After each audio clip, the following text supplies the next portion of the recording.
சொன்னீங்க. 5,50,000 அரசு வேலைவாய்ப்புகள் குடுக்குறேன்னு சொன்னீங்க.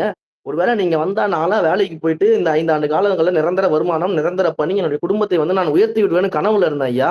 இன்றைக்கு வரைக்கும் எனக்கு வேலையே கிடைச்ச பாடு இல்லையா. நாட்டுல வந்து காலேஜ் அதிகமா இருக்குது. காலேஜ்ல இருந்து படிச்சு வரவங்க பல லட்சம் பேர் இருக்கிறாங்க. ஆனா வேலை என்னவோ 1000 பேருக்கு, 2000 பேருக்கு, 10,000 பேருக்கு தான் வேலை கிடைக்குது. இப்படிப்பட்ட ஒரு சூழல் இருக்கு. அதுலயும் 9,000 பேருக்கு தான் அரசு வேலை கிடைக்குது. அந்த 9,000 பேர் அரசு வேலைக்கு தேர்வு எழுத போனாலும் நெட்வொர்க் ப்ராப்ளம், டெக்னிக்கல் இஷ்யூன்னு சொல்லிட்டு தேர்வ கேன்சல் பண்ணி விட்டுட்டீங்க ஐயா.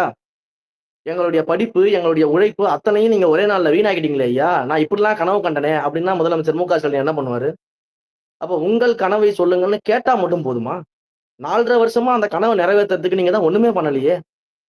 நீங்க திருநெல்வேலிக்கு போய் அல்வால சாப்பிட்டுக்கிட்டு இருக்கிறீங்க. கொடைக்கானல்ல போய் போட்டோ ஷூட்டா நடத்திக்கிட்டு இருக்கிறீங்க. இப்ப வந்து நீங்க உங்கள் கனவை சொல்லுங்கன்னு போய் கதவ தட்டுனீங்கன்னா, அவன் இந்த கனவெல்லாம் சொல்லுவாங்க ஒவ்வொருத்தரும். நீங்க என்ன பண்ணுவீங்க? அப்ப இது ஒரு கண் துடைப்பு நாடகம் இல்லையா? மக்களை ஏமாற்றக்கூடியது இல்லையா? இல்ல ரமேஷ் ப்ரோ, இது இன்னைக்கு யதார்த்த வாழ்க்கை டே டு டே லைஃப வந்து ஒருத்தங்க ப்ராப்பரா பீஸ்ஃபுல்லா கடந்து செல்றதுக்கு ஒரு பப்ளிக்ல போனா ரவுடிய தொல்லை, பெண்களுக்கு இது இப்படி நார்மலா ஒரு லைஃப லீட் பண்றதுக்கே இங்க உங்களால ப்ரொவைட் பண்ண முடியல பேசிக் நெசசிட்டிஸே.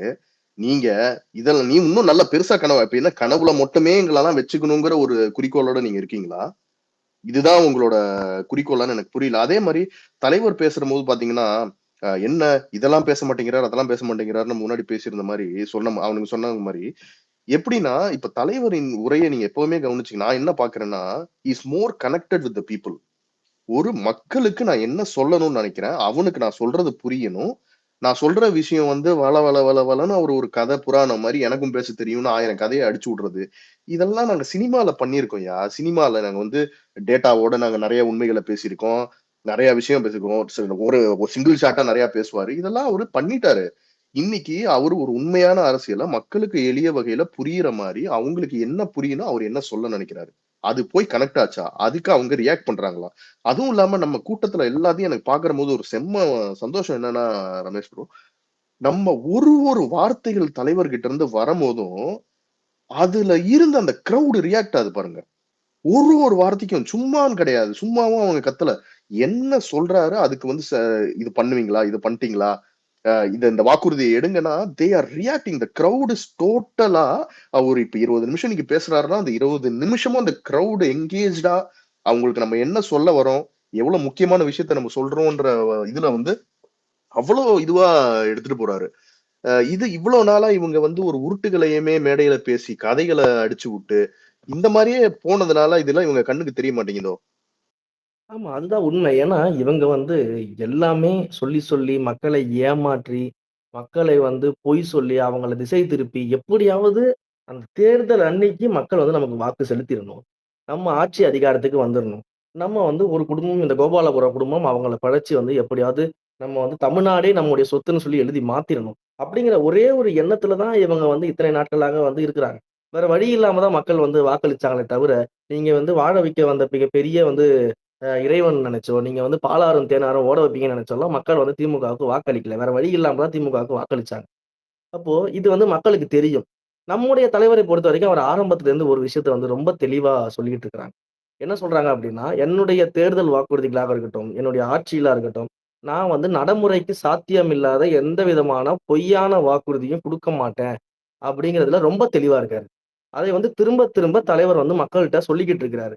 அப்போ இவங்க எல்லாருமே நடைமுறைக்கு சாத்தியம் இல்லாத, மக்கள் பாதிக்கப்படக்கூடிய, பின்விளைவுகள் ஏற்படக்கூடிய பல்வேறு விஷயங்கள வந்து மக்களை ஏமாற்றி வாக்குறுதியா குடுத்து ஒரு கவர்ச்சிக்காக, தேர்தல் வாக்கு வங்கிக்காக செஞ்சுட்டு இருக்கும் பொழுது, அத நான் செய்ய மாட்டேன் அப்படின்னு நம்முடைய தலைவர் அவர்கள் சொல்லும்போது தான், மக்கள் உண்மையிலேயே தலைவர நம்புறாங்க. அப்ப இவர் வந்து பொய் வேஷம் போடுறதுக்காக செய்யல.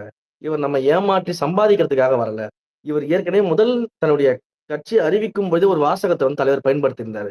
அரசியல் எனக்கு வந்து இன்னொரு தொழில் கிடையாது. என்னுடைய ஆழ்மனதின் வேட்கைன்னு சொல்லி வந்து அந்த வாசகத்த வந்து அதுல பயன்படுத்தியிருந்தாரு.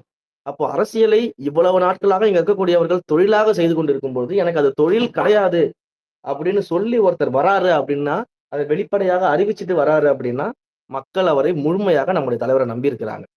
இதுதான் உண்மை. இதுதான் எதார்த்தம். அப்படி நம்புறதுனால தான் நம்முடைய தலைவர் அவர்கள் சொல்லக்கூடிய விஷயங்களுக்கு மக்கள் மிகப்பெரிய வரவேற்பு குடுக்குறாங்க. இவர்கள் எல்லாம் வந்து எவ்வளவு பொய்கள சொல்லிக்கிட்டு இருக்காங்களோ, மக்கள் அதெல்லாம் பார்த்துட்டு 2026 தேர்தல வீட்டுக்கு அனுப்ப போறாங்க. கண்டிப்பா கண்டிப்பா ப்ரோ. அந்த அந்த தீர்ப்பை மக்கள் கண்டிப்பா வழங்குவாங்க. அதுவும் இல்லாம அதை நம்ம ரொம்ப கண்கூடா பார்க்க முடியுது. இத இல்லைன்னு நினைச்சுக்கிட்டு இருக்கவன் அவங்க தான் அவங்களுக்கு என்னன்னு அவங்க யாருன்னு முடிவு பண்ணிக்கணும்.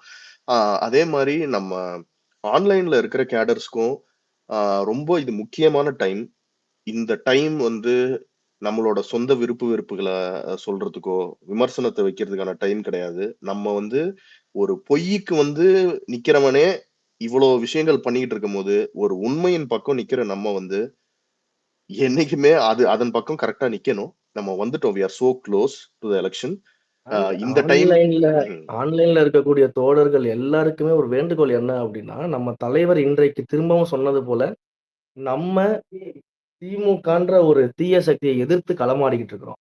நம்ம ஏன் மற்ற கட்சிகளை பற்றி பேசுறது இல்லன்றதுக்கு தலைவர் மிகச் சிறப்பாக இன்றைக்கு அவருடைய எக்ஸ்பிளனேஷன சொல்லிட்டாரு. அதனால நம்ம மற்றவர்கள் மேல எந்த கவனத்தையும் செலுத்தாம, முழுமையா இந்த திமுகவுடைய ஆட்சியை வந்து முடித்து வைத்து, தலைவருடைய ஜனநாயக ஆட்சி, ஒரு பண்ணையார் ஆட்சியை முடிச்சுட்டு ஒரு மக்களாட்சியை வந்து 2026ல உருவாக்குவதற்கான பணிகள் தான் நம்முடைய பணிகள். அதுக்கு நம்ம எல்லாரும் ஒன்று சேர்ந்து வேலை பார்க்கணும்.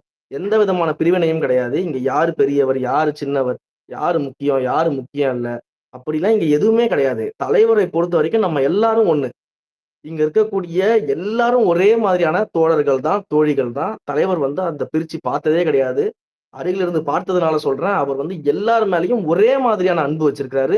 எல்லாரையும் ஒரே மாதிரி பார்க்கிறாரு. எல்லாரையும் ஒரே மாதிரியாக தோழமையோட தான் அவர் பார்க்கிறாரு. அதனால எந்த விதமான பிரிவினையும் இல்லாம, நம்ம ஒற்றுமையா இருந்து செயல்பட்டால் மட்டும் தான் நம்முடைய வலிமையை பயன்படுத்தி 2026 தேர்தல்ல இந்த பண்ணையார் ஆட்சிக்கு முடிவு கட்ட முடியும். அதனால நம்ம ஒற்றுமையா செயல்பட்டு நம்ம கண்டிப்பா அத செய்ய போறோம். நம்ம ஆல்ரெடி அத பண்ணிட்டு இருக்கிறோம். இன்னும் எந்த விதமான டிராப்ஸ் இருந்தாலும், எந்த விதமான குழப்பங்களை நமக்குள்ள ஏற்படுத்த முயற்சித்தாலும், அத்தனை பேரும் ஒன்று சேர்ந்து ஒரே இலக்கு தான். 2026ல தமிழக வெற்றி கழகம் ஆட்சி அமைத்தே ஆக வேண்டும். தலைவர் வந்து முதலமைச்சர் ஆகியே தீர வேண்டும். இந்த ஒரு இலக்கு மட்டும் தான் மைண்ட்ல இருக்கணும். நம்முடைய எதிரியாக, அரசியல் எதிரியாக நம்ம திமுகவை எதிர்கொள்றோம். தமிழக வெற்றி கழகத்திற்கும், திமுகவிற்கும் தான் நம்ம தலைவர் சொன்னது போல இந்த களத்தில் போட்டி இருக்குது. அப்ப அந்த போட்டியில திமுகவை வீழ்த்தி விட்டு தலைவர் அவர்களை முதலமைச்சராக உட்கார வைக்கணும். இதற்கான பணிகள் மட்டும் தான் நம்ம மனதில் இருக்கணுமே தவிர்த்து, தேவையில்லாத எந்த விஷயங்களுக்கும் நம்ம அட்டென்ஷன் குடுக்காம, டைம் வேஸ்ட் பண்ணி செலவு பண்ணாம, ஆக்கப்பூர்வமாக நம்ம செயல்படணும் அப்படிங்கிறத மட்டும் அனைவரின் சார்பா நான் இந்த இடத்துல கேட்டுக்கிறேன். நன்றி ஹரீஷ். இந்த ஸ்பேஸ் அரேஞ்ச் பண்ணதுக்கு ரொம்ப நன்றி. நன்றி ப்ரோ. ரொம்ப நன்றி. உங்க டைம்ல வந்து கலந்துக்கிட்டதுக்கு ரொம்ப நன்றி. நாங்க அப்படியே கொஞ்சம் பசங்க பேசிக்கிட்டு இருக்கோம். மத்த விஷயங்கள் பேசுவோம். பாருங்க நீங்க பாருங்க. எல்லாருக்கும் நன்றி. அன்பு தம்பி ரொம்ப புகழ் இருக்காரு. புகழுக்கும் நன்றி. ஆமா. மத்த எல்லாருக்கும் நன்றி. தேங்க்யூ. நன்றி ப்ரோ. ரொம்ப நன்றி வந்ததுக்கு. நன்றி நன்றி. ஆமா. ஆமா. நம்ம அதே மாதிரி போட்டியிடுறது வந்து ஒரு ரொம்ப கொடூரமான ஒரு எதிரி கிட்ட இங்க போய் அவங்க கிட்ட நம்ம எந்த விதமான நியாயத்தையும் எதிர்பார்க்க முடியாது. சோ அதனால நீங்க தளபதி அவர்கள் வந்து அடிச்சு ஆடின மாதிரி நம்ம வந்து ஏன்னா இந்த ஆன்லைனோட gap what ever we can do in online வந்து ஒரு சின்ன பெர்சன்டேஜ கண்டிப்பா ஓட்டிங் டே அன்னைக்கு ரிஃப்ளெக்ட் பண்ணும். ஸோ நம்மளோட முழு முதற்கண் அந்த ஃபுல் ஃபோக்கஸ் வந்து அதுலதான் இருக்கும். தலைவர் சொல்லுவார்ல ஃபோக்கஸ் அப்படின்னு, அந்த மாதிரி இதுலதான் நம்ம ஃபோக்கஸ் இருக்கணும். இதுதான் எனிமி, இவங்க தான் டார்கெட். அதே மாதிரி நம்மளை பொறுத்த வரைக்கும் என்னைக்குமே நம்பர் 2லாம் is never an option, always number 1 தான். ஸோ அதனால அந்த வெற்றி மட்டும் தான் நம்மளோட ஒரே இலக்கா இருக்கணும். There is no second options. அது மத்தவங்களுக்கு இருக்கு, அவங்க யூஸ் பண்ணிப்பாங்க. ஸோ நான் அதே மாதிரி நான் ஒரு 30 மினிட்ஸ் மட்டும் ஒரு பிரேக் எடுத்துக்கிறேன். எனக்கு ஒரு கால் இருக்கு. பட் இங்க அலெக்ஸ் இருக்கான், இப்ப ரேவந்த் இருக்கான், புகழ் இருக்கான். ஸோ நீங்களாம் வந்து இன்னைக்கு இதை பத்தி கொஞ்சம் டிஸ்கஸ் பண்ணிட்டு இருங்க, கண்டினியூ பண்ணுங்க. நான் திருப்பி வரேன். ஓகே,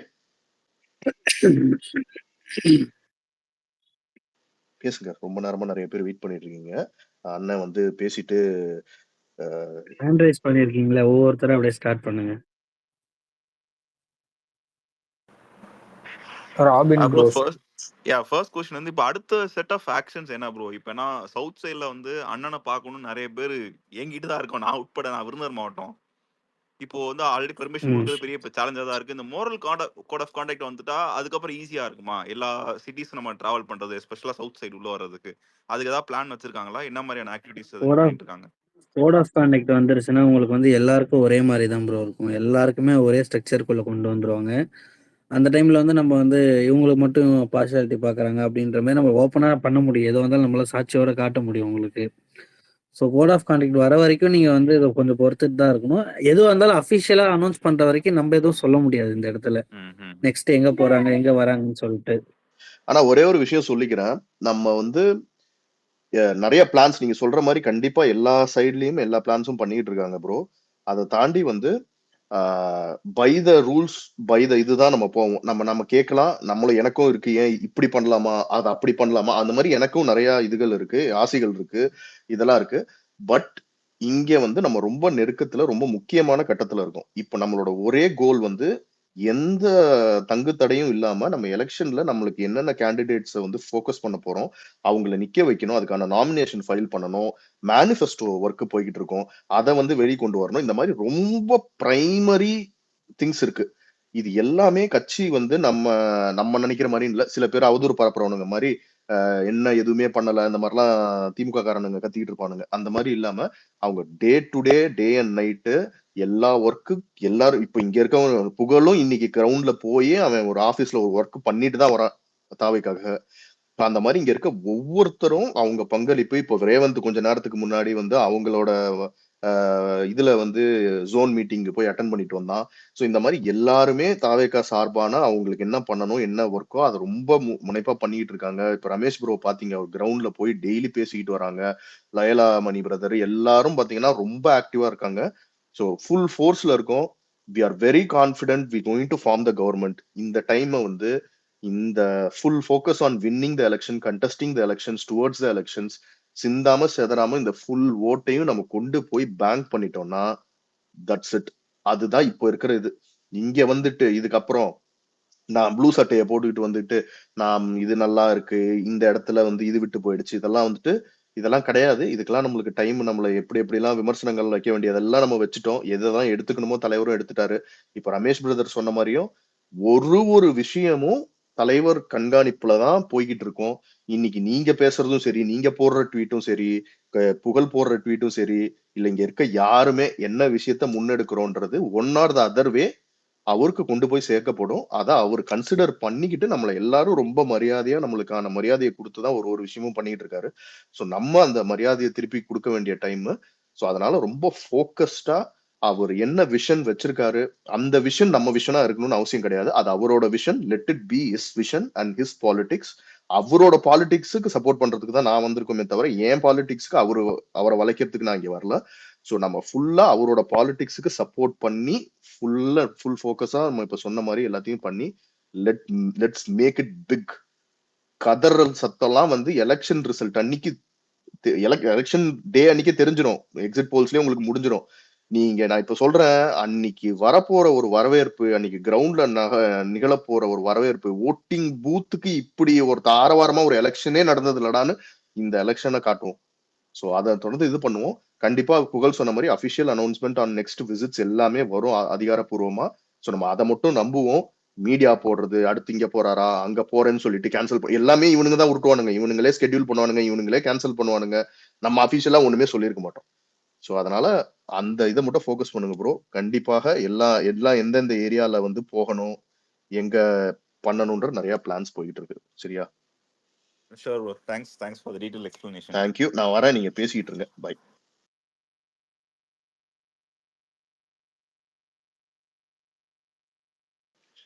புகழ் உனக்கு கோர்ஸ் கொடுத்துருக்கேன், நீ ஆட் பண்ணிக்கோ. அப்படியே அலெக்ஸுக்கு பக்குன்னு நினைக்கிறேன். ஓகேண்ணா. Okay, thank you. ஆதவ் ப்ரோ அப்பவே ஏதோ கொஸ்டின் இருக்குன்னு சொன்னீங்க. எனக்கு அப்பவே ரமேஷனா இருந்தப்பவே ஒரு கொஸ்டின் இருந்துச்சு. நான் புகழ்கிட்டயே கேட்டுறேன். புகழ் ப்ரோ, இப்போ வந்து இப்போ தொடர்ச்சியா நம்மளோட ஸ்பீக்கர்ஸ் ரமேஷ் அண்ணா இருக்கட்டும், இல்லை வந்து எல்லாருமே வேலமணி அண்ணா எல்லாருமே போய் தமிழ்நாடு முழுக்க வந்து கொள்கை விளக்க பொதுக்கூட்டங்கள் எல்லாமே பேசுறாங்க. ஆனா வந்து இவங்க பிரைம் டைம் டிபேட்ஸ்க்கு வந்து நியூஸ் சேனல்ஸ்க்கு வர மாட்டாங்க. ஏன்னா நம்ம அபிஷியல் ஸ்போக் பர்சன் வந்து அவங்கள நம்ம சொல்லியிருக்கோம். ஆனா இவங்க யாருமே கூப்பிடுறது இல்லையா, இல்ல ஏன் இவங்க வந்து அந்த அளவுக்கு வந்து பிரைம் டைம் டிபேட்ஸ்ல நம்மளால பார்க்க முடியறது இல்ல, அது ஒரு கொஸ்டின். அதே மாதிரி தேர்தல் அறிக்கை அப்படிங்கிறது எல்லாருமே எதிர்பார்த்துட்டு இருக்கிற ஒரு தேர்தல் அறிக்கை, மக்கள் எல்லாருமே அப்படிங்கிறது தமிழக வெற்றி கழகத்தோட தேர்தல் அறிக்கை தான். அது வந்து எவ்வளவு சீக்கிரம் வந்து வெளிவரும்? இது 2 கொஸ்டின் தான் எனக்கு இருக்கு. நீங்க அதுக்கு சொன்னீங்க அப்படின்னா நல்லா இருக்கும். சொல்லுங்கண்ணா. இல்ல அவர் கேட்ட கொஸ்டினுக்கு ஆக்சுவலா நம்ம டிஎன் மீடியா வந்து நியூட்ரல் மீடியா கிடையாது. அது வந்து ஒரு ஸ்லேவ் மீடியா. ஸோ அவங்களுக்கு போய் வாய்ஸ் நம்ம பிரேக் டிபேட்ல ஆகுதுண்ணா. கலந்து கேக்குதா கேக்குதா கேக்குதுண்ணா. கேக்குது. அது வந்து நம்ம ஒரு நியூட்ரல் மீடியா வந்து நம்மள டிபேட்டுக்கு கூப்பிட்டா நம்ம போலாம். ஒரு நம்ம டிபேட் எந்த வகையிலுமே கிஷோர் ப்ரோ உங்க வாய்ஸ் டிப் ஆகுது ப்ரோ. Sorry bro. வாய்ஸ் உள்ள போயிட்டு போயிட்டு வருது. கேக்குதா? இப்ப கேக்குதா? Okay bro. ஓகே. இல்ல கேக்குதுண்ணா. அதான் அந்த மீடியாவுக்கு வந்து நம்ம டிபேட் கொடுக்கணும் அப்படின்னா நம்ம ஒரு நியூட்ரல் மீடியா இருக்காங்கன்னா அவங்களுக்கு போய் கொடுக்கலாம். ஸோ எது நம்ம செய்யற வேலை ஒரு வகையில பெனிஃபிட்டா இருக்குதுன்னா நம்ம செய்யலாம். எதுவுமே இல்லை நம்ம போய் என்ன பேசுறது. இல்ல ஆனா கிஷோரன் அப்படி இல்லைண்ணா. இப்ப வந்து நீங்க சொல்ற மாதிரி எல்லா டிபேட்லயுமே வந்து ஒவ்வொரு டிபேட்டுக்கு வந்து இப்ப நம்ம இதுல வந்து ஒரு ஸ்பீக்கர் 2 ஸ்பீக்கர் கிடையாது. 10ல இருந்து 12 பேர் இருக்காங்க. ஒரு வாரத்துக்கு ஒரு 2-3 டிபேட் தான் மினிமம் வந்து நம்ம மெயினா ஃபோக்கஸ் பண்றது. அந்த 3 இதுக்கு வந்து சைக்கிள் மெத்தட்ல இதுக்கு இவங்களுக்கு அப்புறம் அவங்க இவங்களுக்கு அப்புறம் அவங்கன்னு சொல்லிட்டு ஓவராலா போய் பண்ணிட்டு இருக்காங்க. இது வந்து டீட்டெயிலா அவங்க பண்றாங்க. இது வந்து நம்ம ஓப்பனா சொல்ல முடியாது என்ன பண்றாங்க, எதனால வந்து அவங்க இதை அடுத்து அடுத்து வந்து ஓவரால் மிஸ் பண்ணி போறாங்கன்னு இல்ல சொல்லிட்டு. நான் அப்படி சொல்லல. இன்னொன்னு வந்து இப்ப சுத்தி சுத்தி இன்னொன்னு வந்து சுத்தி சுத்தி பொதுக்கூட்டம் வந்து எல்லா இடத்துலயுமே வைக்க ஸ்டார்ட் பண்ணிட்டாங்க. இதுக்கப்புறம் நமக்கு டைம் ரொம்ப கம்மியா இருக்கு. அப்ப வந்து நம்ம ஸ்பீக்கர்ஸ் ஃபர்ஸ்ட் போய் மக்கள்கிட்ட போய் டைரக்டா பேசதான் ஃபர்ஸ்ட் ஆஹ் ரெடியா இருப்பாங்க. அதான் ஃபர்ஸ்ட் அதுதான் அவங்க அததான் இம்பார்ட்டன்ட் கொடுப்பாங்க. அதுதான் சொல்ல வந்தேன். ஓகே. அதுக்காக தான் ஃபர்ஸ்ட் வந்து அங்க போயிட்டு இருக்காங்க. அங்க உங்களுக்கு இப்போ இந்த வாரம் வந்து அவங்களுக்கு எங்கேயும் பொதுக்கூட்டம் இல்லைன்னா அதுக்கப்புறம் அவங்க டிபேட்டுக்கு ஃப்ரீயா இருக்கும்போது டிபேட்டுக்கு போவாங்க அவங்க. இந்த மாதிரி தான் உங்களுக்கு வரும். தேர்தல் அறிக்கை எப்படின்னு சொல்றேன். தேர்தல் அறிக்கை இப்பதான் ஒவ்வொரு மாவட்டத்துமா நீங்க பாத்துருங்க. ஒரு ஒரு மண்டலத்திலயும் போயிட்டு அங்கங்க வந்து அங்கேயே வந்து ஃபங்க்ஷன் மாதிரி வச்சு அந்த இடத்துல உங்ககிட்ட மக்கள்கிட்ட போய் நேரடியா அவங்களுக்கு என்ன தேவை என்னென்ன தேவைப்படுதுன்னு சொல்லிட்டு அவங்க மூலியமா நம்ம தெரிஞ்சுக்கிட்டு அதை எடுத்துட்டு போய் தலைவர்கிட்ட கொடுப்பாங்க. அதுக்கப்புறம் வந்து தலைவர் எல்லாருமே டிஸ்கஸ் பண்ணி அதுக்கப்புறம் வந்து அஃபிஷியலா ரிலீஸ் பண்ணுவாங்க என்னன்னு சொல்லிட்டு. இப்போதைக்கு வந்து அது வந்து ஃபீல்ட்ல நடந்துட்டு தான் இருக்கு உங்களுக்கு. நீங்க அன்றாட பேசிஸ்ல அருண்ராஜ் சாருது இல்ல ஆனந்த் சாருது அப்படி இல்லைன்னா நமக்கு அந்த குழு ஒன்று இது அமைச்சிருக்காங்க. அந்த குழுவோட டீட்டெயில் வந்து ஃபாலோ பண்ணீங்கன்னா உங்களுக்கு தெரியும். அதுலயே வந்து டெய்லி பேசிஸ்ல உங்களுக்கு எங்கெங்க போயிருக்காங்கன்னு சொல்லிட்டு எல்லாமே போட்டிருப்பாங்க. அது ஓவரால் வரும்போது எவ்வளவுக்கு விரைவா வர முடியுமோ அவ்வளவு விரைவா எடுத்துட்டு வந்துருவாங்க இப்போதைக்கு. அதான் அபிஷியலா அனௌன்ஸ் பண்ணுவாங்க அது தேர்தல் வரைக்கும் அறிக்கை உங்களுக்கு. குழு எல்லா இடத்துலயுமே வந்து மக்கள் கருத்து கேட்பு கூட்டம் வைக்கிறாங்க. அவங்க எல்லா அதாவது குறிப்பிட்ட நல்லா இருக்க மக்கள் நல்லா இல்லாத மக்கள் அப்படிலாம் கிடையாது. பாரபட்சம் இன்றி மாற்றுத்திறனாளிகள் திருநங்கைகள் எல்லார்கிட்டையுமே கருத்து அதாவது மக்கள் கருத்து கேட்பு நடத்தி அதன் பின் தலைவர்கிட்ட போய் பேசி கலந்தாலோசித்து ஒரு தேர்தல் அறிக்கை வரும். அதுக்கு டைம் கிடைக்கும். அதே மாதிரி நீங்க சேனல் டிபேட்ல நான் சொல்ல வந்தது அதான். அது போக சொல்லிட்டாரு. நம்ம வந்து நமக்கு ஃபர்ஸ்ட் ப்ரியாரிட்டி பப்ளிக் தான். மீடியாலாம் வந்து ஜஸ்ட் ஒரு அதுல பேசினா அவங்களுக்கு ஒரு ரீச் கிடைக்கும். ஒரு 4 பேர் அப்படிதானே தவிர நம்மளுடைய ஃபுல் ஃபோக்கஸ் வந்து பப்ளிக் நோக்கி தான். மக்களாட்சின்னா நம்ம பப்ளிக் கிட்ட தான் பேசணும். மீடியா கிட்ட போய் பேசணுன்றது எந்த இதுவுமே நான் டே ஒன்ல இருந்து சொல்றதே அதுதான். அதுவும் இல்லாம எனக்கு ஒரு தனிப்பட்ட விருப்பம். எனக்கு இந்த டிஎன் மீடியால ட்ரஸ்டே கிடையாது. நீங்க இந்த எலெக்ஷன் ஒரு டாபிக் ஆரம்பிக்கும் போதே ஒரு வெயிட் பண்ணிருந்தேன். ஆனா அப்பதான் உனக்கு ஒண்ணு புரிஞ்சுது. என்னடா டிஎம்கே எதுவுமே பண்ணலையே. ஏன்னா வழக்கமா பின்னாடி காரத்தன் வர்றது ஏதாவது பண்றது இருக்கும். பார்த்தா எல்லார் அக்கௌண்ட்லயும் அதான் உமன்ஸ் இது வந்துட்டு அதான் 5000 தரேன் அப்படின்னு சொல்லும் போது அதான் டோட்டலா எல்லாம் ஒரு ஒரு 2 ஹவர்ஸ் 3 ஹவர்ஸ் வந்துட்டு ஃபுல்லா தான் பேசியிருந்தாங்க. உண்மையிலே மாநாடு தான் அதான் போறதுக்கு அந்த மீட்டிங் போறதுக்கு முன்னாடி. ஆனா அவனுங்க கனவுல கூட நினைச்சு பார்த்திருக்க மாட்டானுங்க. நீங்க தான் தளபதி மீட்டுக்கு அப்புறம் அப்படியே மாறிடுச்சு ஃபுல்லா. ஏன் அப்போ அவங்க நியூஸ் சேனல்லே ஞாபகம் இருக்கா? விஜய் பத்தி ட்ரால் போட்டுக்கின்னு விஜய் பத்தி இது பண்ணிக்கின்னு ஆமா. அப்போ ஒரு மீம் தான் இது போட்டாங்க இவளையும் பாத்தியா? இதுக்கு யாரு இதுல ஐடியா கொடுத்தது எல்லாம் காலையில வந்து காசு போடுறதுக்குன்னு? அதான் இல்ல. ஆனா இதுல ஒரு விஷயம் நான் காண்டானது என்னன்னா இதுதான் 20 நிமிஷம் மேல தளபதி பேசினாரு. யூடியூப் ஃபுல்லா கேட்டுன்னு ஒரு வைப்ல இருக்கும்போது அதான் இவர் கேட்ட கேள்வி எல்லாம் ஏதாவது டிஎம்கே ஆளுங்க முட்டு கொடுப்பானுங்க அந்த மாதிரி வந்து ட்விட்டரை எட்டி பார்த்திருந்தா ஒரே ஒரே விஷயத்தான் தான் எல்லாம் சுத்தி சுத்தி எல்லாம் நோண்டி இருந்தானுங்க. நானும் பார்த்தேன். அதான் கிஷோர் குருவும் ஒரு நிறைய கோட் பண்ணிருந்ததும் அதையும் பார்த்தேன். அதான் இப்போ வட மாநிலத்திலிருந்து ஒருத்தர் வந்து இறந்துட்டாரு. அவர் எப்படி இறந்தாருன்னே தெரியாம அதுவும் நியூஸ் ஹெட்லைன் எப்படி இருக்கும் தெரியும்ல. அதான் விஜய் கூட்டத்திற்கு வந்த ஒரு வாலிபர் இறந்துட்டாருன்ற மாதிரி ஒரு இது இருக்கும். ஆனா அது பாசிட்டிவா தான் எல்லாருக்குமே அப்புறம் இதெல்லாம் பண்ணியாச்சு. போலீஸே விளக்கம் கொடுத்தாங்க. அதான் இந்த மாதிரி எங்க ஹார்ட் அட்டாக்ல காவல்துறை வந்து அதுக்கு விளக்கம் கொடுத்துட்டாங்க. ஆமா. அதான் அத பத்தி அதான் பெருசா எதுவும் பேச வேணாம். ஆனா இப்போ இதுல இருந்து ஒண்ணுதான் தெரிஞ்சுக்கணும். இது ஏன் இதை சொல்றேன்னா நம்மளுக்கு இருக்கிறது ஒரே ஒண்ணு. இப்போ எந்த நியூஸ் சேனலும் இல்லை. ஏன்னா ஸ்டார்டிங்ல விஜய் வந்துட்டு ஒரு நியூஸ் சேனல் ஆரம்பிக்கிறேன்னு சொன்னார், ஞாபகம் இருக்கும்னு நினைக்கிறேன். ஆனா இப்ப வரைக்கும் அந்த மாதிரி தான் இதுவும் இல்லை. ஏன்னா எலெக்ஷனே வரப்போகுது. நம்ம தான் இதான் உண்மையிலே இது இருக்கிற ஒரு ஒரு நியூஸ் மீடியா இது பரப்புறது. சின்ன சின்ன ஐடியில இருந்து இது பெரிய ஐடி, இது எந்த ஃபாலோவர்ஸ் இதுவோ இது எந்த மேட்டரும் இல்லை. ஏன்னா சின்ன ஐடி போடுற கருத்து கூட பெரிய ஃபாலோவர்ஸ் ஐடி கூட போட மாட்டோம். ஏன் காப்பி பண்ணியே நம்ம தான் போடுவோம். அதனால தான் இங்க இருக்கிறவங்க எல்லாருமே யூனிட்டியா இருக்கணும்னு அது ஒண்ணு தான் சொல்றது. இதுல இன்னொன்னு, இப்ப ட்விட்டரை விட அதிகமா எல்லாருமே யூஸ் பண்றது இன்ஸ்டாகிராம் தான். அதுக்கப்புறம் யூடியூப் தான். யூடியூப் தான் இது பண்ணுவாங்க. ஆனா அங்கேயே வர்ற கண்டென்ட் எல்லாமே ட்விட்டர் தான். இது எப்படின்னா அங்க போற கண்டென்ட்டே உங்களுக்கு ட்விட்டர்ல இருந்து தான் போகும். நீங்க நினைக்கிற மாதிரி தான் இன்ஸ்டாகிராம்ல இருந்து ஒரு கண்டென்ட் இது ஃபார்ம் ஆகுது. அதனாலதான் ட்விட்டர் எல்லாருமே ரொம்ப ஃபோக்கஸ் பண்ணி இருக்க சொல்றது. ஆனா நிறைய பேருக்கு அது அதான் இங்க என்ன இங்க வெறும் லட்சக்கணக்கில் தான் இங்க யூசர்ஸ் இருப்பாங்க. ஏன்னா பாதி பேருக்கு இது யூஸ் பண்ண கூட அந்த ஒரு இது இருக்காது. இன்ஸ்டாகிராம்னா அது என்டர்டைன்மெண்ட் பிளாட்ஃபார்ம். இப்போ அதான் ஏன் டிஎம்கே ஐடி விங்ல இருந்து இருக்கிற எல்லா ஐடி விங்கும் யூடியூப் இன்ஸ்டாகிராம் தான் அப்படியே ஃபுல்லா பணம் கொட்டி வச்சிருக்காங்க உண்மையிலே. அதனாலதான் இங்க இருக்கிற கண்டென்ட் தான் நம்ம ஆளுங்க இன்ஸ்டாகிராம்லயும் பறப்புங்க, கூட பேசுறது கேக்குதா யூடியூப்லயும் அலெக்ஸ்? இங்க ஸ்பீக்கர்ஸ் நம்மளுக்கு கேக்குதா?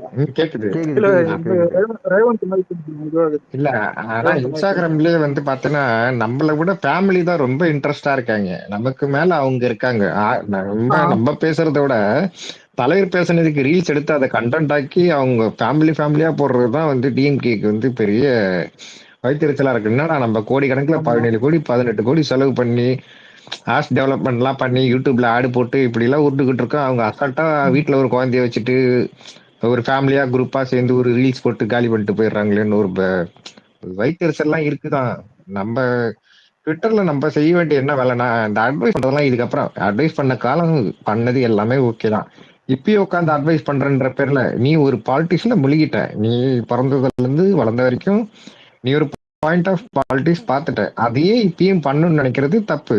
ஏன்னா ஒருத்தர் தான் சம்பளத்தெல்லாம் விட்டுட்டு ஒரு அரசியல் பண்ண வந்தவர் அவர் லைஃபை கெடுக்கணும்னு அவர் அரசியல் பண்ண மாட்டாரு. அந்த புரிதல் உனக்கு வந்தாலே போதும். சும்மா அதை பண்ணி இதை பண்ணி இப்படி பண்ணிருக்கலாம் அப்படி பண்ணிருக்கலாம் அதெல்லாம் தேவையில்லாத வேலை அவங்க பண்ணுவாங்க. இன்னைக்கு சிம்பிள் இந்த மீட்டிங் போலீஸ் கட்டுப்பாடு இல்லாம நடந்திருந்து இப்படி ஒரு அசம்பாவிதம் நடந்தா இதுக்கு யார் மேல பழி போட்டிருப்பாங்க? அந்த புரிதல் இருக்கணும். சும்மா எல்லாத்துக்கும் அட்வைஸ் பண்றன்ற பேர்ல இஷ்டத்துக்கு அதை பண்ணு இதை பண்ணு நீ சொல்றத பண்றதுக்கு அவர் வரல. பப்ளிக் பாயிண்ட் ஆஃப் வியூல ஒரு கருத்து வைக்கிறியா, ஓகே சரி இது செய்யக்கூடியது தானே, எல்லாரும் ஆமோதிப்பாங்க. அதை விட்டுட்டு சும்மா அதை பண்ணி இப்படி பண்ணிருக்கலாமே அப்படி பண்ணிருக்கலாமே. நீ பண்ற நெகட்டிவிட்டி என்ன பண்றானு ஸ்கிரீன்ஷாட் எடுத்து போட்டு இன்னொருத்தன் கமெண்ட்ல போய் அடிக்கிறான். அவனுக்கு பதில் சொல்ல முடிய மாட்டேங்குது. உங்க அட்வைஸ் எல்லாம் கொஞ்சம் தூக்கி ஓரம் வச்சுட்டு இங்க என்ன நடக்குது ஏது நடக்குதுன்றது அவங்களுக்கு தெரியும். ஒருத்தன் வந்து தான் சம்பளத்தை விட்டு என்னோட கெரியரை காலி பண்ணிட்டு ஒருத்தன் அவன் தன் மண்ணள்ளி போட்டுக்க மாட்டான். அந்த புரிதலை வச்சுட்டு தயவு செஞ்சு அட்வைஸ் பண்றதெல்லாம் தூக்கி ஓரம் வச்சுட்டு சப்போர்ட் பண்ண முடிஞ்சா பண்ணு, இல்ல கம்முன்னு உட்காந்து வேடிக்கை பாருங்க. கேக்குதா? ஒரு நிமிஷம் ரேவந்த், நான் ஒன்னு சொல்லிக்கிறேன். அப்புறம் ஒன்னு சொல்லிக்கிறேன். இப்போ இவ்வளவு நேரம் இப்போ நான் சொன்னதுக்கு பாயிண்ட் என்னன்னா, இப்போ எவ்வளவுதான் விமன்ஸுக்கு காசு கொடுத்தாலும் சரி, ஃப்ரீ பஸ் கொடுத்தாலும் சரி, அந்த ஃப்ரீ பஸ்ஸை திட்டுறதும் விமன்ஸ் தான். கூட வந்துட்டு இவங்க காசு வாங்குற 5000 ரூபாயில இருந்து எல்லாருமே இது காசு தான், விலை அதிகமாயிடுச்சு, கூட கரண்ட் பில் ஏறுதுன்னு திட்டுறவங்களும் அவங்க தான். இப்போ நம்ம மேட்ரு என்னன்னா, நீங்க இருக்கிற எல்லா சோசியல் மீடியால இருந்து யூடியூப்ஸ்லாம் நீங்க செக் பண்ணி பாருங்க. எவ்வளவோ உமன்ஸ் வந்துட்டு டிஎம்கே திட்டுவாங்க. சில பேர் கேட்கலாம், சும்மா டிஎம்கே திட்டிருந்தாங்க நீங்க எங்க அரசியல் பண்ண போறீங்கன்னு கேட்டா, அவங்க பண்ற அரசியலை தடுத்தாலே இந்த வாட்டி எலெக்ஷன் கொஞ்சம் நியாயமா நடக்கும். ஏன்னா எல்லாருக்கும் தெரியும், அவங்க இப்பதான் காசு கொடுத்து எல்லாத்தையும் இது பண்ணிடலாம், ஃப்ரீ பஸ் கொடுத்தா ஓட்டு போட்டுடலாம். என் ஃபர்ஸ்ட் டைம் ஓட்டர்ஸ்லாம் எல்லாரும் டிஎம்கேக்கு முன்னாடி போட்டாங்க 2021ல. இப்போ ஃபர்ஸ்ட் டைம் ஓட்டர்ஸ் அவங்களுக்கு யாருமே இல்லை. அதுக்கு இருக்கிற காரணமும் நம்ம தான். அதான் ஆனா இப்போ வந்துட்டு அவங்க செட் பண்ணி வச்சுக்கிற அந்த ஒரு ஸ்ட்ராட்டஜியை மட்டும் பிரேக் பண்ணாலே போதும். ஏன்னா எனக்கு தெரிஞ்சு இந்தியாலேயே எந்த ஸ்டேட்லயே பிப்ரவரியில இருந்தே அந்த காசு கொடுக்கறது நான் இப்பதான் பாக்குறேன். அதுவும் கோடை விடுமுறைன்னா தான். ஏன்னா இதுலயே தெரியும் தெளிவா அப்ப எலெக்ஷன் டைம் எவ்வளவு காசு இறங்கும். இந்த நரேட்டிவ் மட்டும் பிரேக் பண்ணா போதும் எனக்கு கேட்டா. ஏன்னா ஆன்லைன்ல இது கண்டிப்பா பண்ண முடியும் நிறைய. ஏன்னா எல்லாருமே இப்போ டெலிவிஷனை விட போன் தான் யூஸ் பண்றாங்க. சொல்லு. 2 பாயிண்ட் பேசிடுறேன். ஃபர்ஸ்ட் வந்து இன்னைக்கு அலெக்ஸ்க்கெல்லாம் தெரியும். இன்னைக்கு நேற்று நான் பெங்களூர் போனேன்ட்டு நான் ரிட்டர்ன் வந்துட்டு இருந்தேன். ராணிப்பேட்டை ரீஜன் கரெக்டாக அந்த பார்டரு ஆந்திர சித்தூரை தாண்டோன்னே தமிழ்நாடு பார்டரில் நம்மளோட மீட்டிங் இன்னைக்கு இருந்திருக்கு போல. லாலாமணி அண்ணன் எல்லாம் போறாங்க போல அரௌண்ட் ஈவினிங் 6-7க்கு. அப்போ நம்ம அண்ணன் ஸ்பீச் பேசிட்டு இருக்கிற டைமே நான் என்ன அப்சர்வ் பண்ணேன்னா, அந்த இடத்துல ஒரு மீட்டிங் நடக்குது. அதுக்கான செட் ஒர்க் எல்லாம் நடந்துட்டு இருக்கு. நிறைய பேர் வந்து லேடிஸு, சின்ன பசங்க, நம்ம ஏஜ் பசங்க, அவங்க எல்லாம் அப்படியே வந்து நின்று சுத்தி நிக்கிறாங்க. நின்று ஃபோன் எடுத்து அண்ணன் இப்ப சேலத்துல பேசுறது பார்த்துக்கிட்டு இருக்காங்க. அதே நேரம் இங்க வந்து இந்த ஒர்க்கையும் உட்காந்து பார்த்துட்டு இருந்தாங்க. ஸோ ஒரு எனக்கு தெரிஞ்சு இந்த மாதிரி வந்து நான் பார்த்ததில்ல. நானும் வந்து ஒரு 2016லேருந்து ஓட்டு போடுறேன். அதுக்கப்புறமா கொஞ்சம் 21ல வந்து சில காரணங்கள்னால இல்லை, பல காரணங்களால எனக்கு ஒரு கட்சியை சுத்தமா பிடிக்கும். அது இனி வரைக்கும் பிடிக்காது, ஏடிஎம்கேன்ற ஒரு கட்சி. அதனால வந்து கொஞ்சம் வந்து நம்ம பாலிடிக்ஸை பார்த்துட்டு அப்போ வந்து முட்டாள்தனமான டிசிஷன்லாம் எடுத்திருக்கேன் 2021ல.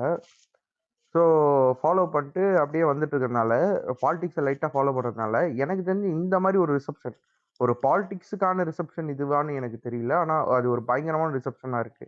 சேலத்தில் பேசிட்டு இருக்காரு, சாயங்காலம் ராணிப்பேட்டையில் நடக்க போகிற மீட்டிங்க்கு செட் ஒர்க் நடந்துட்டு இருக்கிற டைம்ல அவ்வளோ பீப்புள் வந்து நின்று ஃபோனை பிடிச்சி பார்த்துக்கிட்டு இருக்காங்க அண்ணன் அங்கே பேசுறது. ஒன்று ஃபர்ஸ்ட் பாயிண்ட் இது. இது ஒரு நீங்க சொல்றாங்கல்ல ஓட்டு வராது, அது வராது, இது வராதுன்ட்டு. அதெல்லாம் வரும் தம்பி, வெயிட் பண்ணுங்க. இன்னும் 2 மாசம், 2 மாசம். அண்ணன் வந்து அதுக்கப்புறம் உங்க மூஞ்சில மக்களுக்கான வந்து நீங்க பாலிடிக்ஸ் பண்றாரு. அதனால இது புதுசா இருக்கு அவங்களுக்கு. இவனுங்க வந்து ஆட்சியில இருக்கவங்களுக்கும் அதுவும் பிசினஸ் ஹைலைட் என்னன்னா மேனுக்கும் பண்ணிட்டு வந்தவனுங்க. அதனால வந்து அதுக்கு இதுக்கு டிஃபரெண்ட் புகழ் நிறைய இருக்கு. இல்ல புகழ், ஹைலைட் என்னன்னா காலையில தான், ரொம்ப நேரம் கூட ஆகல, காலையில 3 மணி நேரமோ 2 மணி நேரம் முன்னாடி தான் 5000 ரூபாய் வந்தது. ஆமா ஒரு வாரம் கழிச்சுனாலும் மறந்துட்டாங்கல்ல. நீ 5000 ரூபாய் கொடு, ஆனா நான் ஓட்டு போறது விஜய்க்கு தான்ற ஒரு மோடு. அதை நான் ஃபர்ஸ்ட் வந்து அது ஒரு ஃபன்னா ஸ்டார்ட் ஆச்சு. ஆனா இப்ப உண்மையாலுமே அந்த மோடுக்கு தான் மக்கள் வந்து போயிட்டு இருக்காங்க. என்ன வேணா கொடு, நாங்க வாங்கிப்போம், ஆனா ஓட்டு விஜய்க்கு தான். அது ஒரு வயசான பார்ட்டி ஸ்டார்ட் பண்ணதுன்னா எல்லாருமே அதை ரீல்ஸ் போட்டாங்க இப்போ. சோ இந்த ஒரு பாயிண்ட். ரெண்டாவது விஷயம் வந்து இன்னைக்கு அந்த பிரதர் ஒருத்தர் வந்துட்டாரு. அவரோட சோல் வந்து ரெஸ்ட் இன் பீஸ் ஆகணும்ட்டு எல்லாம் நானும் வேண்டிக்கிறேன். ஸோ அது சில பேர் அதை வந்து ரொம்ப ஒரு மாதிரி திணிச்சு காலையிலேருந்து பண்ணிக்கிட்டு இருக்காங்க. நீங்க ஒண்ணுமே அதுக்கு ரியாக்ட் பண்ணாதீங்க, அதை கோட் பண்ணாதீங்க. நம்மால் பேசினதை வாட்ஸ்அப் ஸ்டோரியா வைங்க. மேக்ஸிமம் ட்விட்டர்ல, இன்ஸ்டாகிராம் உங்களுக்குன்னு ஒரு ப்ரொஃபைல் இருந்தா நீங்க போஸ்ட் போடுற, நான் எல்லாருமே போஸ்ட் போடுவீங்கன்னு நான் எதிர்பார்க்கல, ஸ்டோரியா போட்டு விடுங்க. எல்லாருமே நம்ம இங்க ட்விட்டர்ல போடுறது ஆட்டோமேட்டிக்கா ரீச் ஆயிடும். இன்ஸ்டாகிராம்லயும் வாட்ஸ்அப்ல இருந்தா உங்க வீட்டுல இருக்கிறவங்க, உன்னை சுத்தி இருக்கிறவனோட கனெக்ட் ஆகும். சும்மா ஸ்டோரியா போடுங்க. இந்த ஒரு 2 மாசம் மட்டும் கொஞ்சம் உங்க ஆக்டிவா உங்க வாட்ஸ்அப் ஸ்டோரிகளையும் இன்ஸ்டா ஸ்டோரிஸும் வச்சுக்கோங்க. 2 பாயிண்ட் தான். நீங்க ட்விட்டர்ல உட்காந்து வீடியோ போடுறதெல்லாம் வந்து ஆல்ரெடி இங்க நிறைய பேர் இருக்கும், போட்டதே தான் திரும்ப திரும்ப போட்டுக்கிட்டு இருக்கோம். ஆனா உங்களோட வாட்ஸ்அப் எடுத்துட்டு போங்க. மெயின் வாட்ஸ்அப் எடுத்துட்டு போனாதான் உன்னை சுத்தி இருக்கிறவன், உன் ஃபேமிலி, உங்களோட பிளட் ரிலேஷன் எல்லாருக்குமே தெரியும். ஸோ உங்க வாட்ஸ்அப் சைடு எடுத்துட்டு போங்க, ஸ்டோரியா போடுங்க. ஒரு விஷயமும் அவன் என்ன நினைப்பான், அவன் சொந்தக்காரன் என்ன நினைப்பான், அதெல்லாம் கண்டுக்காதீங்க. 2 மாசம், இத்தனை வருஷம் நம்ம வந்து அன்னிலா தான் வாழ்ந்திருக்கோம். இதுக்கப்புறமாவும் நம்ம அப்படியே தான் டிராவல் பண்ண போறோம். ஸோ 2 மாசம் ஜாலியா ஸ்டோரி போடுங்க. எவன் என்ன சொன்னாலும் என்ன நினைச்சாலும் மதிக்காதீங்க. உங்களுக்கு பிடிச்ச மாதிரி ஸ்டோரி போடுங்க. அதே அண்ணன் பேசுறது, அதே மாதிரி வந்து டெய்லி ஆக்டிவிட்டிஸ்னு ஒன்று நடந்துட்டு இருக்கு. இப்போ ரமேஷ் குரு சொல்லிட்டு இருந்தார்ல, டெய்லி ஆக்டிவிட்டிஸ், அது எதெல்லாம் ரொம்ப பாசிட்டிவா ரொம்ப நெகிழ்ச்சியா இருக்கிறதோ அதெல்லாம் வந்து ஷேர் பண்ணுங்க, உங்க ஸ்டோரியில போடுங்க. அவ்வளவுதான். ஒரு நிமிஷம் சுப்ரு, இது வாய்ப்புக்கு நன்றிங்க. இன்னைக்கு 2 பாயிண்ட் தான் அட்ரஸ் பண்ணணும்ட்டு இருந்தேன். ஃபர்ஸ்ட் ஆஃப் ஆல் வந்து அண்ணனை பாண்டிச்சேரிக்கு அப்புறம் திருப்பி பார்த்ததுல ஒரு மகிழ்ச்சி, சந்தோஷம். ஈரோட்டுக்கு அப்புறம் நடுவுல நம்ம கட்சி மீட்டிங்ல எல்லாம் கூட மீட் பண்ணவங்க. நம்ம வந்து ஐம் டாக்கிங் அபவுட் மாவட்டத்துக்கு சென்று அங்க போய் பேசுவதில் திருப்பி பாண்டிச்சேரிக்கு அப்புறம் பார்த்ததுல ஒரு சந்தோஷம். என்னன்னா தம்பி அப்பயும் நடுவுல ஈரோடு இருக்கு தம்பி. ஓகேங்க, சாரி, அதை மிஸ் அவுட் பண்ணதுக்கு சாரி. இந்த 5000 ரூபா பாயிண்ட்டை பத்தி ஒண்ணுதான் நான் சொல்லணும். என்னன்னா இங்க பீகார்ல கூட பாத்தீங்கன்னா பிஜேபியும் திமுகவும் ஒண்ணுதான். செயல்பாட்டுலயும், யோசிக்கிற எண்ணத்திலையும், மக்களை வந்து அணுகிற விதத்திலையும் திமுகவும் பிஜேபியும் ஒரு விதத்திலையும் வந்து டிஃப்ரெண்ட் கிடையாது. அப்படிங்கிறது ஒரு பாயிண்ட். என்னன்னா இவங்க இதே மாதிரிதான் 10,000 ரூபாவை அறிவிச்சப்ப தேர்தல் ஆணையம் அம்பையரே இங்க நடுவரே இங்க வந்து சரியில்லைங்கிற பட்சத்துல தேர்தல் ஆணையம் இது மாரல் கோட் ஆஃப் கண்டக்ட்ல எப்படி அலோவ் பண்ணாங்கன்னா, இது ஏற்கனவே இருக்கக்கூடிய ஒரு திட்டம் தான். இந்த திட்டத்துல இவங்க வந்து காசை அதிகரிச்சு கொடுத்தது வந்து மாரல் கோட் ஆஃப் கண்டக்ட்டுக்கு எதிராகாது அப்படின்னு சொல்லி சப்பக்கட்டு கட்டிட்டாங்க. அதனால தான் நான் இப்பவும் சொல்றேன், நம்ம இது எதிர்பார்த்தது தான். இந்த ரூ. 1000 பத்தி நம்ம பேசும்போதே கூட, உண்மையிலே நீங்க மக்கள் அக்கறை கொண்ட ஒரு ஆட்சியாக இருந்தா, இப்ப இருக்கிற பணவீக்கத்துக்கு, இப்ப இருக்கிற விலைவாசிக்கு ரூ. 1000 பத்தாது. இப்பவே முடிஞ்சா 2000, 3000 குடுங்க அப்படின்னு தாவேக்கா நாங்க சொல்லிட்டு தான் இருந்தோம். ஆனா, நீங்க வந்து தேர்தல் நெருங்க நெருங்க இத வந்து ஒரு அதாவது அந்த சதுரங்க வேட்டை படத்துல சொல்லுவான்ல, ஒருத்தனை ஏமாத்தணும்னா, அவன் ஆசைய தூண்டணும்னு சொல்ட்டு. அந்த மாரி இத வந்து ஒரு காசு வச்சு மக்கள ஏமாத்துற ஒரு விஷயம் தான். தளபதி வந்து சொன்ன ஒரு கருத்த நான் இங்க முழுமையா ஏத்துக்கிறேன். இது தாவேக்கால இருக்கிறவங்களுக்கே சில பேருக்கு மாறுபட்ட கருத்து இருக்கும். இது உங்களோட பணம் தான். இது வந்து ஆட்சியாளர்கள் வந்து இந்த தேர்தல் அப்ப பட்டுவாடா செய்யும்போது, இத வீடியோ எடுத்து புடிங்க. இது வந்து ஜென்ஸி உங்களுக்கு இருக்கக்கூடிய ஒரு அட்வான்டேஜ். நான், அலெக்ஸ், எங்க ஜெனரேஷன், விக்னேஷ் ப்ரோ நாங்கலாம் பார்க்கும்போது, வீடியோ எடுக்க எங்களுக்கு வந்து தோணல. பட் ஆக்சுவலி இந்த ஜெனரேஷன் எல்லாமே ஆனா நீங்க வந்து விக்னேஷ் ப்ரோ உன் ஜெனரேஷன்ல சேர்த்த பத்தியா? ஆமா ப்ரோ. நானும் அவரும் ஒரே வயசு தான். ஆக்சுவலி இல்ல கிட்டத்தட்ட. சித்தி, இதெல்லாம் நம்ம ரஃப்லி. செஞ்சிருவோன்றத இல்ல பயத்துல சி தான், இல்ல இல்ல இந்த மாதிரி காசு கொடுக்கறத எடுத்து போட்டுருவோன்ற பயத்துல தான் அப்படி பண்ணியிருக்காங்க. கிஷோர் கிஷோர் ப்ரோ இல்லையா இன்னொரு பாயிண்ட் நான் இதுல ஆட் பண்ணிக்கிறேன். சித் சொன்னதுல சி நீங்க வீடியோ எடுத்து போடுறது நத்திங் இஸ் கோன் சேஞ்ச். காசை வாங்கிட்டு வீட்டுல இருக்கிறவங்கள ஓட்ட மாத்தி போட இல்ல சொல்லுங்க. இல்ல ரேவந்த், ரீசன் அப்படிலாம் என்னன்னா கிடையாது. நமக்கான சப்போர்ட் நான் கிஷோர் நான் கிஷோர் ப்ரோ ப்ரோ நான் ப்ரோ இது ரேவந்த் நார்மலைஸ் ரேவந்த் பண்ணவே கூடாது. நான் ஸ்ட்ரிக்டா இந்த சொல்றேன். ஸ்பேஸ்ல வந்து அந்த மாதிரி வேணாம். ஃபுல் அண்ணா எப்படி பேசுறாரோ அப்படி பேசுறாரு. அப்படி சொல்லல. நான் கிளியரா சொல்லிடுறேன். வெயிட் பண்ணுங்க, முடிச்சிடுறேன். இன்டரப்ட் பண்ணாதீங்க. ஏன்னா வந்து இது வந்து எனக்கு தெரியல. எனக்கு உங்களோட இன்புட்ஸும் கொடுங்க. இப்போ நானே எடுத்துக்கோங்க. நானே வீடியோ எடுக்கிறேன். வீடியோ எடுத்து நான் போடுறேன். இந்த தொகுதியில இப்படி காசு கொடுக்குறாங்கன்ட்டு இங்க ட்விட்டர்லயே அப்லோட் பண்றேன்னே வச்சுக்கோ, எலெக்ஷன் கமிஷனை டேக் பண்ணி. What is gonna happen next? First point. ரெண்டாவது, எனக்கு ஏதாவது பாதிப்பு இருக்குமா? அதையும் நீங்க சேர்த்து சொல்லுங்க. யாருக்காவது கண்டிப்பா நான் இருக்கும். ஒரு செகண்ட் ஸ்ட்ரெயிட் ஃபார்வர்டா சொல்லிடுறேன். அதாவது இங்க அண்ணா வந்து பேசுறாருல, பேசுற போது சில விஷயம் சொல்லுவாரு, ஊழல் இல்லாத ஆட்சி கொடுக்கணும் அப்படின்னு. இத வந்து கேட்டுட்டு அவங்க என்ன சொல்லுவாங்கன்னா, ஊழலா? ஊழல் இல்லாம எப்படி இருக்கும்? ஊழல்லாம் இருக்கதான் செய்யும். அதாவது இவனுங்க அதை பண்ணாம இருக்க முடியாது, அவனுங்களால ஆட்சி நடத்த முடியாது. அதனால என்ன பண்ணுவானுங்கன்னா, அதை நார்மலைஸ் பண்ணுவானுங்க. ஊழல்லாம் இருக்கதான் செய்யும். அதாவது